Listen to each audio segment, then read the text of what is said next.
जय श्री राधे कृष्ण। आप सभी का आपके अपने YouTube चैनल बहुत बहुत स्वागत है। आइए आज आप सब सुनेंगे नवरात्रि के दूसरे दिन श्री दुर्गा सप्तशती पाठ में दूसरे और तीसरे अध्याय की कथा। जो भी भक्त सच्ची श्रद्धा के साथ, नियम और निष्ठा के साथ नवरात्रि का व्रत करते हैं, इस दौरान माता दुर्गा की आराधना करते हैं, पूजा करते हैं, श्री दुर्गा सप्तशती का पाठ या श्रवण करते हैं, दुर्गा चालीसा आदि का पाठ करते हैं, इससे माता दुर्गा अपने भक्तों पर अति प्रसन्न होती हैं।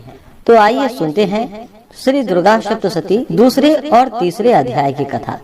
तो बोलिए प्रेम से माता नव दुर्गा देवी की जय, सर्व देवी देवता की जय। मेधा ऋषि बोले, प्राचीन काल में देवता तथा दैत्य में पूरे 100 वर्ष तक युद्ध होता रहा।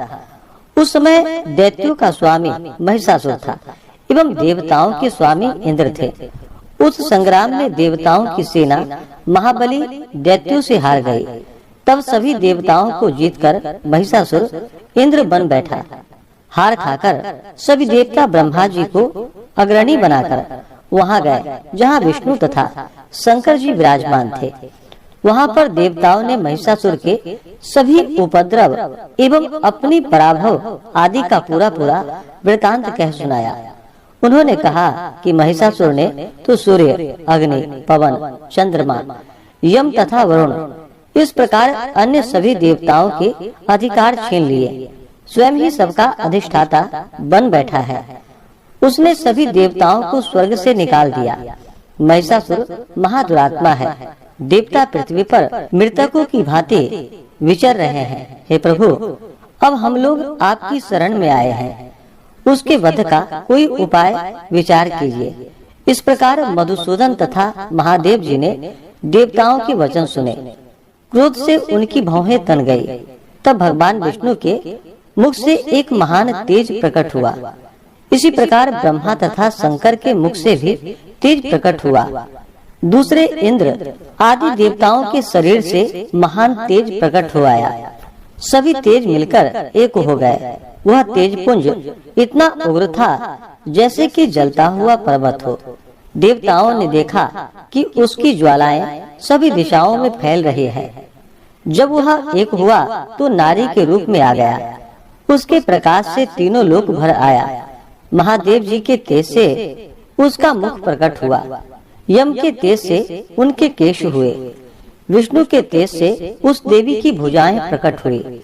चंद्रमा से दोनों स्तन, इंद्र के तेज से उनका कटी प्रदेश, वरुण के तेज से जंघा व उरु स्थल, पृथ्वी के तेज से नितंबों का प्रादुर्भाव हुआ। ब्रह्मा के तेज से दोनों चरण, सूर्य के तेज से चरणों की उंगलियां, वसुओं के तेज से हाथों की उंगलियां, कुबेर के तेज से नासिका का आविर्भाव हुआ। उसके दांत तो प्रजापति के तेज से प्रकट हुए। अग्नि के तेज से 3 नेत्र प्रकट हुए। दोनों संध्याओं से दोनों भौहें, वायु के तेज से दोनों कान उत्पन्न हुए। इसी प्रकार दूसरे देवगणों के तेज के द्वारा भगवती का प्रादुर्भाव हुआ। तब समस्त देवताओं की तेजपुंज से प्रकट हुई देवी जी को देख महिषासुर से पीड़ित सभी देवता प्रसन्न हुए। महादेव जी ने उस देवी को अपने त्रिशूल से शूल निकाल कर दिया। श्री विष्णु जी ने अपने सुदर्शन चक्र से प्रकट करके सुदर्शन चक्र दिया। वरुण ने शंख तथा अग्नि ने उन्हें शक्ति दी। मारुति ने धनुष दिया और बाणों से भरपूर 2 तरकस भी दिए। देवराज इंद्र ने अपने वज्र से वज्र दिया। फिर सहस्त्र नेत्र इंद्र ने ऐरावत हाथी से घंटा दिया। यमराज ने काल दंड प्रदान किया। सागरपति ने रुद्राक्ष माला अर्पित किए। ब्रह्मा ने कमंडलू भेंट की। सूर्य ने भगवती के रोम कूपों में अपनी किरणें प्रदान की। काल ने तलवार तथा उत्तम ढाल अर्पण की। क्षीर सागर ने हार तथा कभी पुराने न होने वाले 2 वस्त्र भेंट की। इसी प्रकार चूड़ामणि, दिव्य कुंडल तथा 2 कड़े भी भेंट किए तथा चमकता हुआ अर्धचंद्र, सभी भुजाओं के लिए बाजूबंद, चरणों के लिए नुपुर, कंठ के लिए सर्वोत्तम कुंठुला भेंट की। इस प्रकार सभी उंगलियों के लिए रत्न जड़ित मुद्रिकाएं प्रदान की। विश्वकर्मा ने निर्मल परशु भेंट की और अनेक रूपों वाले अस्त्र, अवेद्य कवच, मस्तक तथा गले में धारण करने के योग्य कभी न कुम्हलाने वाले कमलों की माला दी। जलधि ने उसे बहुत सुंदर कमल दिया। हिमाचल ने वाहन के लिए सिंह और भी अनेक प्रकार के रत्न भेंट किए। कुबेर ने सुरापूर्ण पात्र भेंट की। सभी नागों के स्वामी शेष जी ने महामणियों से सुशोभित नागहार दिया, जो शेष जी इस पृथ्वी को धारण किए हैं। इसी प्रकार दूसरे देवताओं ने भी भूषण तथा आयुधों के द्वारा देवी जी का सत्कार किया। तब तो भगवती ने अट्टहास करके ऊंचे स्वर से गर्जना की। उसके भयानक नाद से सारा आकाश भर गया। तब देवगण प्रसन्न होकर उस सिंह वाहिनी देवी का जय जयकार करने लगे। मुनियों ने भक्ति भाव से नर्म होकर देवी जी की स्तुति की। इधर देवताओं के शत्रुओं ने जब सारे त्रिलोक को शोभग्रस्त देखा, तब तो वे अपनी सारी सेना को कवच आदि से तैयार कराकर अस्त्र शस्त्र लेकर झट उठ खड़े हुए। महिषासुर क्रोध में आकर बोला, अरे यह क्या हो रहा है? इतना कहकर सभी दैत्यों के साथ गिरकर उस सिंहनाद की ओर भागा। वहां जाकर उसने तीनों लोगों को अपने तेज से प्रकाशित करते हुए देवी को देखा, जिस देवी के चरणों के भार से पृथ्वी दबी जा रही थी। माथे के किरीट मुकुट से आकाश पर रेखाएं पड़ती जा रही थी। उसके धनुष की टंकार से सातों पाताल शोभग्रस्त थे। हजारों भुजाओं से सभी दिशाओं को ढांपकर देवी खड़ी हुई थी। उन देवी जी के साथ उन दैत्यों का युद्ध आरंभ हो गया। नाना प्रकार के अस्त्रों शस्त्रों का प्रहार करने लगे। उनसे सभी दिशाएं भर गई। महिषासुर का सेनापति उस समय शिक्षुर नामक एक महान दैत्य था। देवी जी के साथ उसी का युद्ध होने लगा। इसी प्रकार अन्य दैत्यों को तथा चतुरंगिनी सेना के साथ लेकर चामर भी युद्ध करने लगा। 60,000 रथियों के साथ लेकर उदग्र महादैत्य भी युद्ध में प्रवृत्त हो गया। महाहनु दैत्य 1 करोड़ रथियों को साथ लेकर लड़ पड़ा। तलवार के सामने पैने रोम वाला असीलोमा नामक दैत्य 5 करोड़ रथियों के साथ युद्ध में आ गया। 60 लाख रथियों से आवृत बाष्कल दैत्य युद्ध में उतर पड़ा। पारी बारी दैत्य हाथी एवं घोड़ों के अनेकों सवारों के समूह से घिरा हुआ करोड़ रथियों के साथ उस युद्ध में युद्ध करने लगा। विडाल दैत्य 5 अरब रथियों को साथ लाकर लड़ने लगा और भी हजारों महादैत्य रथों, हाथियों, घोड़ों से घिरे हुए रथियों को साथ लाकर देवी जी के साथ युद्ध करने लगे। उस रणांगन में स्वयं महिषासुर भी रथों, हाथियों एवं अश्वों की सेनापति से घिरा हुआ खड़ा था। तोमर, भिंदीपाल, शक्ति, मूषल, परशु, पट्टीस, संग आदि शस्त्रों से युद्ध में देवी जी के साथ युद्ध करने लगे। कुछ दैत्यों ने देवी जी पर शक्तियां छोड़ी एवं दूसरे ने पास फेंके। तब उस चंडिका देवी ने उन पर अस्त्रों शस्त्रों की वर्षा करके तोड़ डाला। इधर देवी जी का वाहन सिंह भी क्रोध में आ गया। अपनी गर्दन के बाल हिलाता हुआ दैत्यों की सेना में इस प्रकार घूमने लगा जैसे कि वन में अग्नि फैलती जा रही हो। उस युद्ध भूमि में युद्ध करती हुई अंबिका ने जितने श्वास छोड़े वे ही झटपट सैकड़ों हजारों गणों के रूप में परिणित हो गए। प्रकट होकर उन गणों ने खड़ग, भिंदीपाल, परशु, पट्टीस आदि शस्त्रों से युद्ध आरंभ कर दिया। देवी जी की शक्ति से वृद्धि पाकर वे गण दैत्यों का नाश करने लगे। साथ में दूसरे गण नगारे, शंख आदि बजाने लगे। महती प्रसन्नता देने वाले उस युद्ध रूप उत्साह में कुछ एक ने मृदंग बजाए। तभी देवी जी ने त्रिशूल, गदा और शक्तियों की वर्षा से तलवार आदि शस्त्रों से सैकड़ों महान असुरों को मार डाला। दूसरे कितने एक दैत्यों को घंटे के भयनाद से मूर्छित करके मारकर गिरा दिया। मरे दैत्यों को पास से बांधकर पृथ्वी पर घसीट डाला। कितने तो गदा की चोट से घायल होकर पृथ्वी पर सो गए। मुश्किलों के प्रहार से कई एक रुधिर वमन करने लगे एवं कई एक शूल द्वारा वक्षः स्थल फट जाने से पृथ्वी पर पड़ गए। कितने एक दैत्य बाणों की वर्षा द्वारा युद्ध भूमि में काट गिराए। शेन बाज पक्षी की भांति आक्रमण करने वाले देव शत्रु दैत्य प्राण छोड़ने लगे। कितने दैत्य की भुजाएं कट गई, दैत्यों की गिरवा छिन्न भिन्न हो गई। कई दैत्यों के सिर कट गए, दूसरे मध्य में विदीर्ण हो गए। कुछ की जंघाएं कट गई और पृथ्वी पर गिर गए, और कुछ एक दैत्यों को तो एक भुजा, एक आंख, एक पांव वाला करके दो दो टुकड़े कर डाले। मार मार कर गिराया हुए रथों, हाथियों, घोड़ों एवं असुरों की लाशों के द्वारा जहाँ महायुद्ध हो रहा था, वहाँ की पृथ्वी इस प्रकार भर गई कि वहाँ आना जाना कठिन हो गया। वहाँ सेना एवं असुरों के रुधिर की बड़ी बड़ी नदियाँ बहने लगी। जगदम्बाजी ने एक क्षण में ही दैत्यों की सारी सेना का इस प्रकार नाश कर दिया, जैसे कि लकड़ियों के बड़े ढेर को अग्नि जला देती है। देवी का वाहन सिंह अपने बालों को छटकारता हुआ, बड़ी गर्जना करता हुआ दैत्यों के शरीर से मानो प्राण ही चुन रहा हो, इस प्रकार घूमने लगा। देवी जी के उन गणों ने महाअसुरों के साथ बड़ा युद्ध किया, जिससे देवता प्रसन्न होकर आकाश से पुष्पों की वर्षा करने लगे।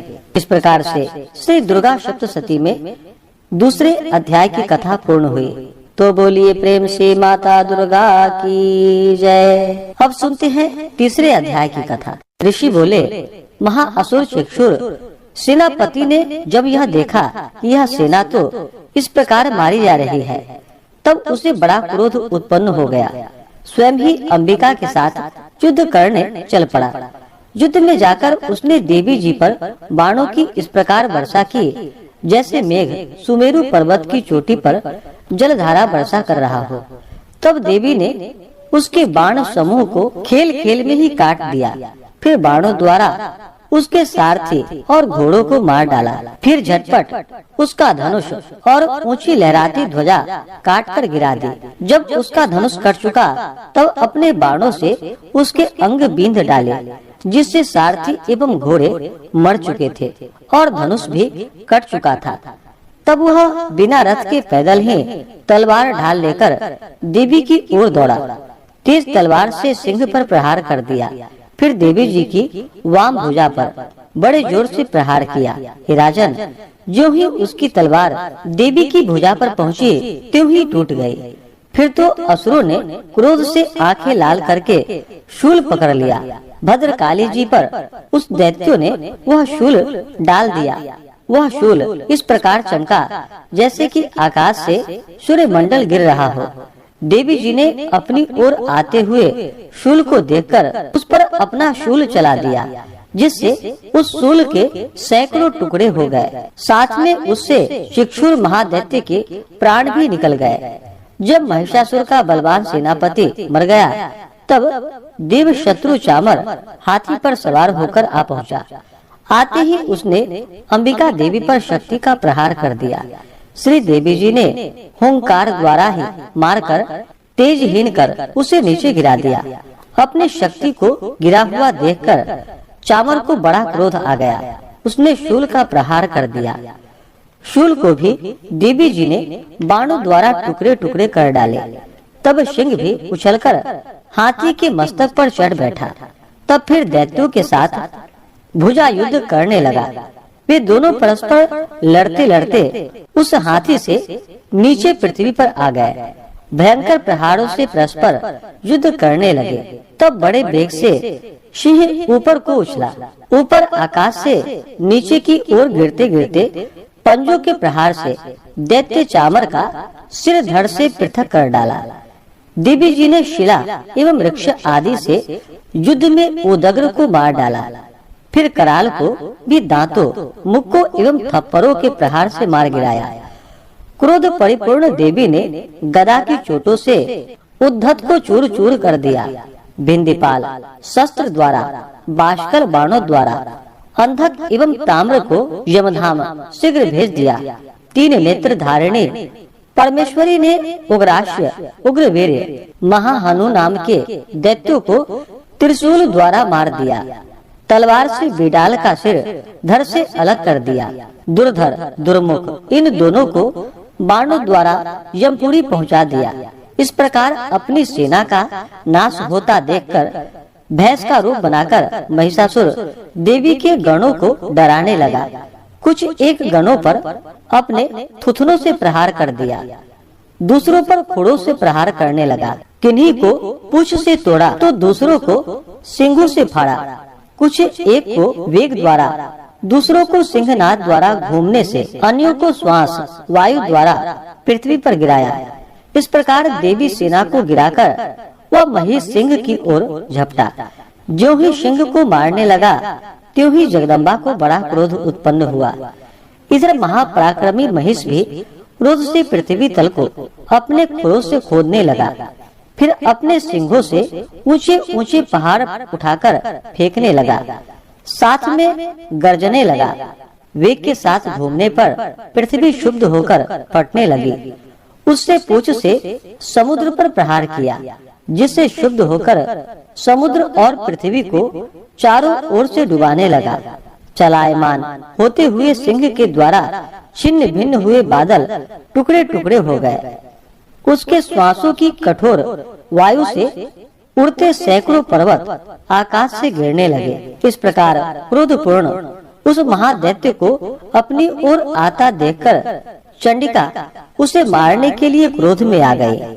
कुपित चंडिका ने उसकी ओर पाश फेंका और उसके द्वारा उस दैत्य को बांध लिया।